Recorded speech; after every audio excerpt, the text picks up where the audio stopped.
Hello twelfth class. हम लोगों का चैप्टर चल रहा है राष्ट्र निर्माण की चुनौतियाँ, जिसमें अब तक हमने काफ़ी कुछ पढ़ लिया है। जिसमें मैंने अपनी पहली 2 क्लासेस में तुम्हें समझाया था कि राष्ट्र का क्या अर्थ है, एक राष्ट्र निर्माण के लिए किन कौन से आवश्यक तत्व होते हैं, और जब भारत राष्ट्र का निर्माण हुआ 15 अगस्त 1947 को, तो हमारे देश के सामने कौन कौन सी चुनौतियां थी जिसे एक आज़ाद भारत का सामना करना था। जिनमें मुख्य हमने 3 चुनौतियों की बात की थी। एकता के सूत्र में बांधने की चुनौती, विकास की चुनौती और लोकतंत्र को कायम रखने की चुनौती। ठीक है, इन 3 चुनौतियों के बारे में हमने बात अपनी पिछली क्लासेस में की थी। अब बात आती है कि जब भारत देश का निर्माण हुआ तो वो क्या था, एक विभाजन की नींव पर खड़ा हुआ देश था। हमने आज़ादी तो हासिल की थी, लेकिन उस आज़ादी का आधार जो था वो विभाजन था। आज हम पढ़ेंगे कि ये विभाजन की जो प्रक्रिया हुई वो कैसे हुई और उससे संबंधित क्या समस्याएं थीं। 14-15 अगस्त 1947 को भारत देश आज़ाद हो गया, लेकिन उसके साथ ही उस देश के 2 टुकड़े कर दिए गए। एक हिंदुस्तान बना और दूसरा पाकिस्तान। क्या ये अचानक हुआ? क्या एकदम से अंग्रेज़ों ने माउंटबेटन योजना बनाई और उसमें सीधा सीधा कह दिया कि नहीं, हम इसका तो विभाजन ही करना और विभाजन करके ही जाएंगे? नहीं, ऐसा नहीं था। ये विभाजन की प्रक्रिया जो थी एक लंबे समय से चल रही थी। ब्रिटिश भारत के समय यानी आज़ादी से पहले भारत की 2 मुख्य पार्टियां थी, एक कांग्रेस और दूसरी मुस्लिम लीग। मुस्लिम लीग जिसके मुख्य नेता थे मोहम्मद अली जिन्ना जी, और मुस्लिम लीग दोनों ने ही शुरू से अगर हम ना भी कहें तो, क्योंकि जिन्ना जो थे शुरू में कांग्रेस पार्टी में शामिल थे, लेकिन धीरे धीरे उनमें ये विचार पैदा होता चला गया कि भारत के में रहने वाली 2 मुख्य धर्म हैं, एक हिंदू धर्म और एक मुस्लिम धर्म, और ये दोनों धर्म कभी साथ साथ नहीं रह सकते। ठीक है, तो जिन्ना का द्विराष्ट्र सिद्धांत हमारे विभाजन का मुख्य कारण बना। 1940 से ही मुस्लिम लीग की पार्टी ने विभाजन के लिए अलग पाकिस्तान के निर्माण की डिमांड करनी शुरू कर दी थी। तो विभाजन के लिए हम मुख्य रूप से जो है एक जिम्मेदार कहें या उस मांग को प्रबल करने वाला तत्व कहें तो वो था जिन्ना का द्विराष्ट्र सिद्धांत। जिन्ना का द्विराष्ट्र सिद्धांत में उसने कहा कि भारत में एक कौम नहीं है बल्कि 2 कौम हैं, हिंदू और मुसलमान, और ये 2 कौम एक साथ नहीं रह सकती। इन दोनों कौमों को के लिए 2 अलग राष्ट्र होने चाहिए, हिंदुस्तान और पाकिस्तान। हिंदुस्तान हिंदुओं के लिए यानी जहाँ हिंदू लोग रहें, और पाकिस्तान जहाँ हमारे मुस्लिम लोग रहें, मुसलमानों के लिए।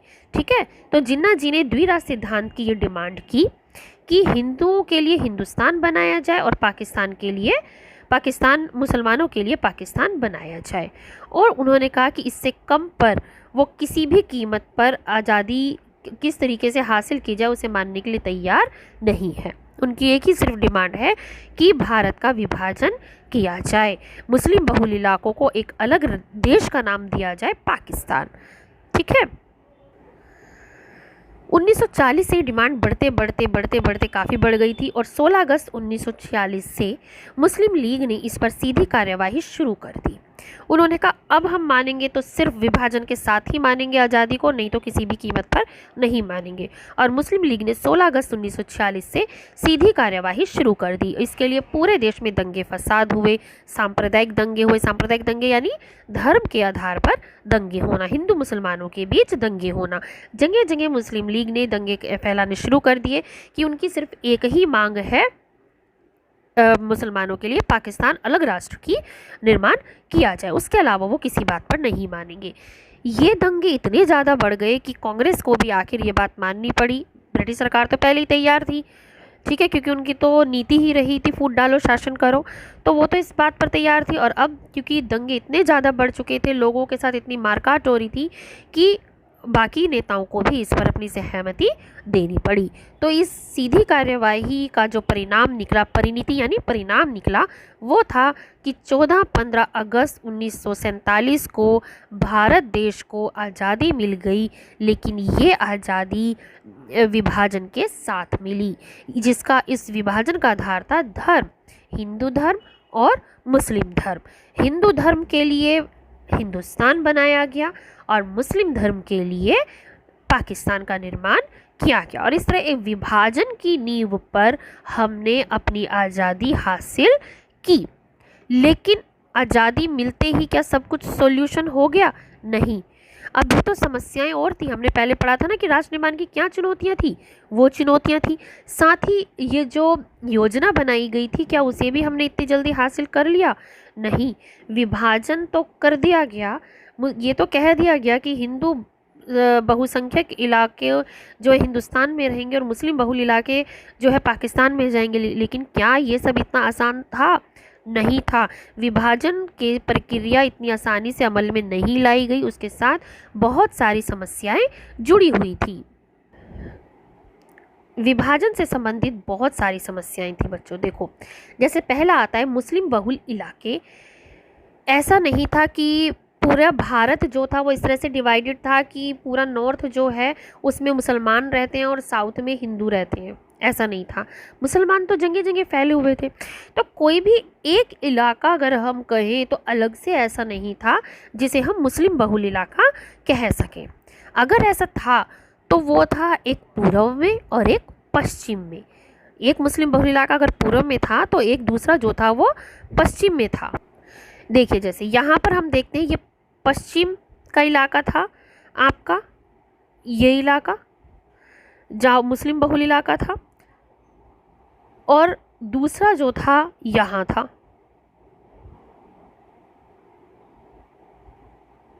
इधर, ठीक है, एक कहाँ था?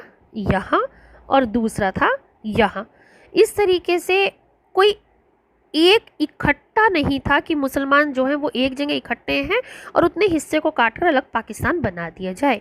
ये दोनों इलाके अलग अलग जगहों पे थे, एक पश्चिम में था तो दूसरा पूर्व में था। और ऐसा कोई तरीका नहीं था कि हम ज़मीन के एक टुकड़े को उठाकर दूसरी जगह पर मिलाकर रख दें, दूसरी जगह पर उसके साथ मिला दें। तो ये दोनों अलग अलग रहने थे। इस तरह पाकिस्तान का भी निर्माण हुआ तो वो भी बिल्कुल ही क्षणभंगुर तरीके से, अभंग तरीके से हुआ।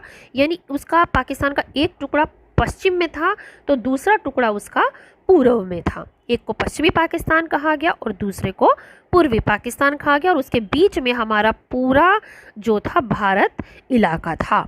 ठीक है, तो इस तरीके से जो विभाजन हुआ वो बहुत ही अस्त व्यस्त था, अनियोजित था, अव्यवस्थित था। पाकिस्तान भी अगर बना तो वो भी कैसे बना? उसका एक हिस्सा एक साइड है पश्चिम में तो दूसरा हिस्सा दूसरी साइड पूर्व में, और वो दोनों एक नहीं हो सकते थे क्योंकि हम ज़मीन के टुकड़े को उठाकर दूसरी साइड नहीं ले जा सकते थे। और ऐसा भी नहीं हो सकता था कि हम पूर्वी पाकिस्तान की मुआवजे के तौर पर अपना कोई इलाका दे देते जो हिंदू बहुल इलाका था, वो भी संभव नहीं था। इस तरह विभाजन तो हुआ लेकिन अपने साथ बहुत सारी समस्याएं लेकर आया। ठीक है, तो मुस्लिम बहुसंख्यक इलाके एक ही जगह नहीं थे, एक पूरब में था तो एक पश्चिम में था, और उन्हें हम किसी भी तरह से एक नहीं कर सकते थे। दूसरी समस्या ये थी कि हर मुस्लिम बहुल इलाका पाकिस्तान में जाने को तैयार हो, ये भी ज़रूरी नहीं था। भाई ज़रूरी थोड़ी ना है सभी मुसलमान जो वो कहें कि नहीं ठीक है जी आज हमें अलग देश दे दिया और खुशी होकर चल दें। जो पुरखे सदियों से एक जगह पर रहते आ रहे हैं वो इतनी आसानी से अपनी ज़मीन को कैसे छोड़ देते? हमारी जब हम एक जगह पर रहते हैं तो हमारी उसके साथ भावनाएं जुड़ जाती हैं। इंसान का सब कुछ ले लो लेकिन उससे उसकी भावनाएं हम नहीं छीन सकते। ठीक है, तो हर कोई मुसलमान दूसरी जगह पर जाने को तैयार हो या हर हिंदू पाकिस्तानी इलाके से इधर आने को तैयार हो, ये संभव नहीं था, ये ज़रूरी नहीं था। ऐसा ही हमारा एक इलाका था पश्चिमोत्तर सीमा प्रांत का इलाका। ठीक है, ऐसा हमारा एक इलाका था पश्चिमोत्तर सीमा प्रांत का इलाका। ये पश्चिमोत्तर सीमा प्रांत आपका इधर की साइड आता है, ये राजस्थान वाले एरिया जो इधर की साइड है ना, ये पश्चिमोत्तर सीमा प्रांत आता है। यहाँ के जो मुख्य नेता थे वो सीमांत गांधी कहे जाते हैं। ये इलाके में रहने वाले लोग किसी भी कीमत पर पाकिस्तान में मिलने को तैयार नहीं थे। यहाँ के प्रमुख नेता थे सीमांत गांधी, खान अब्दुल गफ्फार खान, जिन्हें सीमांत गांधी के नाम से हम जानते हैं, ठीक है। और ये बिल्कुल भी विभाजन की नीति से कतई सहमत नहीं थे, जो विभाजन जिस तरीके से किया गया था। जिन्ना के द्विराष्ट्र सिद्धांत के बिल्कुल खिलाफ थे, हालांकि ये भी एक मुस्लिम थे, लेकिन ये सच्चे देशभक्त थे, ठीक है। तो इन्होंने कहा कि नहीं, मुझे देश की आज़ादी चाहिए, लेकिन विभाजन के आधार पर नहीं, उसके टुकड़े टुकड़े कर कर नहीं, और ये किसी भी कीमत पर पाकिस्तान में जाने को तैयार नहीं थे। ये हर कीमत में द्विराष्ट्र सिद्धांत के खिलाफ थे। तो यहाँ के जो लोग थे वो भी नहीं चाहते थे कि हमें पाकिस्तान में अलग कर दिया जाए। वो चाहते कि नहीं, हम अपनी मुख्य भूमि में ही रहना चाहते हैं, हम हिंदुस्तानी, और हमें हिंदुस्तानी के नाम से ही जाना जाए।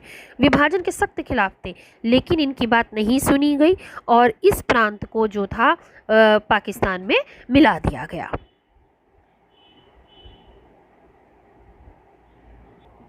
ठीक है। तो दूसरी समस्या क्या है हमारी कि हर मुस्लिम बहुल इलाका पाकिस्तान में जाने को तैयार हो, ये जरूरी नहीं था। तीसरी समस्या अब हमारी आती है पंजाब और बंगाल की।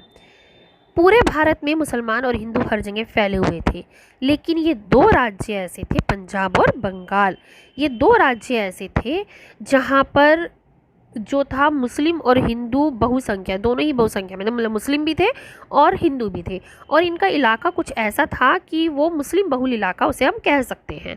लेकिन ये भी यहाँ पे भी समस्या थी कि अगर हमें इनका मुस्लिम बहुल इलाका अलग करना है तो इन दोनों ही राज्यों को हमें डिवाइड करना होगा, ठीक है। तो मैप पर आप देखिए, यहाँ ये आपका पंजाब है, ये बंगाल था, ठीक है।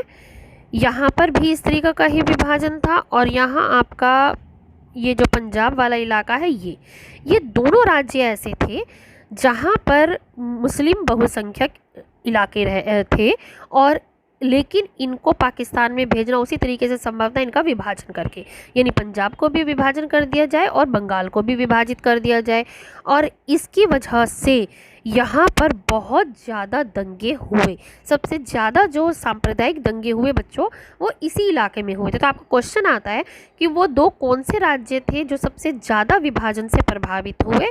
तो वो कौन से दो राज्य थे? पंजाब और बंगाल, क्योंकि यहाँ पे मुस्लिम बहुसंख्यक भी थे और हिंदू बहुसंख्यक इलाके भी थे। अब मुस्लिम बहुसंख्यक इलाकों को पाकिस्तान में करने के लिए उन दोनों राज्यों को हमें विभाजित करना था। तो बंगाल के इलाके को काटकर पूर्वी पाकिस्तान में मिला दिया गया, और इस तरह पंजाब के भी मुस्लिम बहुल इलाकों को काटकर पश्चिमी पाकिस्तान में मिला दिया गया। और यहाँ इससे पहले बहुत ज़्यादा दंगे हुए। कलकत्ता तो सांप्रदायिक दंगों का अड्डा बन गया था, जो कि बंगाल में है, ठीक है। तो इन दोनों राज्यों की बहुत बड़ी समस्या थी कि किस तरीके से इनके इलाकों को, मुस्लिम बहुल इलाकों को अलग किया जाए, उसका क्या आधार बनाया जाए, ठीक। तो पंजाब और बंगाल की समस्या बहुत बड़ी समस्या रही, बहुत ज़्यादा दंगे यहाँ पर हुए। चौथी हमारी समस्या आती है अल्पसंख्यकों की समस्या।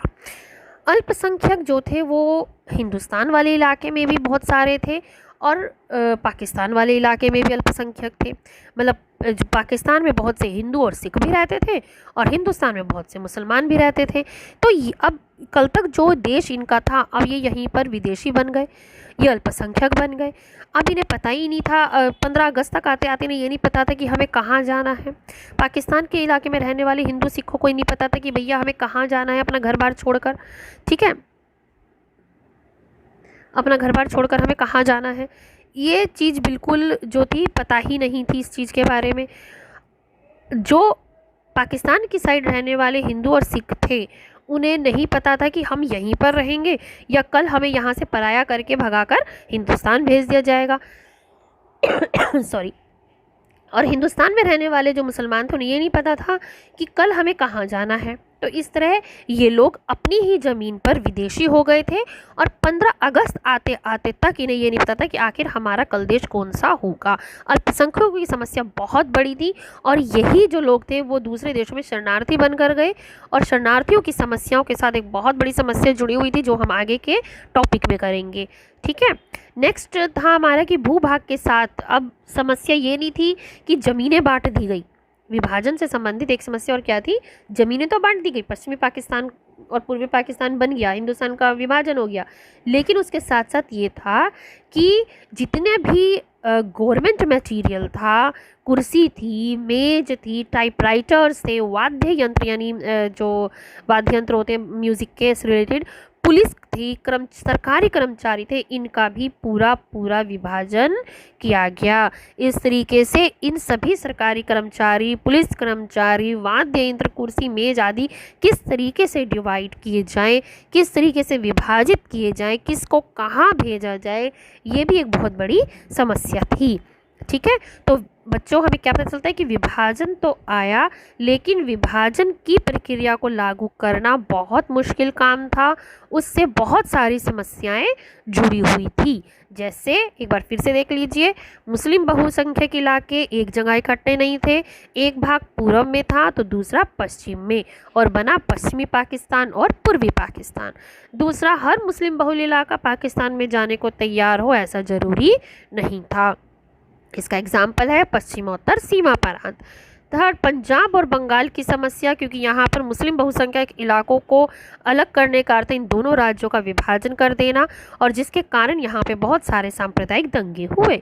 चौथी समस्या थी हमारी अल्पसंख्यकों की समस्या, क्योंकि ये लोग अपने कल तक जो इनका अपना देश था वहीं पर विदेशी हो गए, उन्हें नहीं पता था अब हमें कहाँ जाना है, क्या लेकर जाएं। अपने मकान तो उठाकर नहीं लेके जा सकते, तो सिर्फ ज़रूरी सामान उठाकर लेकर गए और बेघर हो गए, और दूसरी जगह जाकर इन्हें शरणार्थी की ज़िंदगी जीनी पड़ी।